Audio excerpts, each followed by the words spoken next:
来这个钱柜 KTV 一场的大火，嘛来烧出着市政府、消防局、监管处，还有业者一连串的疏失。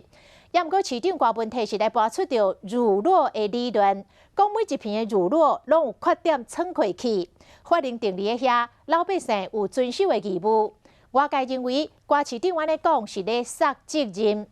副市长黄珊珊是来回应讲，外界毋通安尼倒果为因。这个事件都是业者甲包商办疑行事造成的。讲现行的消防法令根本嘛无法度叫业者马上来停业，所以有必要来修法。排规排局长会室的钱柜 KTV 林心店大火造成5人死亡。钱柜国站伫代志发生后2天才出面，台北市长郭文铁昨强调讲民众有守法的义务，引起外界讲伊是咧推卸责任。台北市有200多万，有上百万栋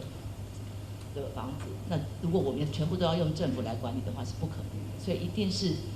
民间要自主检查，然后政府来做抽查，不要倒果为因。台北市副市长黄珊珊认为讲，这场大火主要是因为业者甲包商所造成的。犯罪人从来不是因为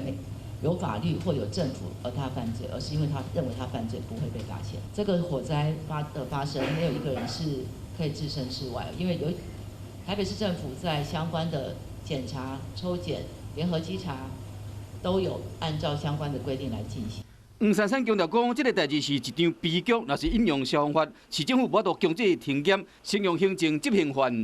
这个法条非常的特别，消防法一直有一条叫做限期改善，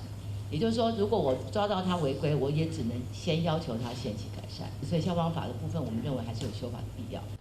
台北市70间的 KTV 甲电影院，市政府讲会伫5月7日进前全部完成稽查，若是发现违规的事项，嘛会修正标准作业流程，用更较严格法规来执行。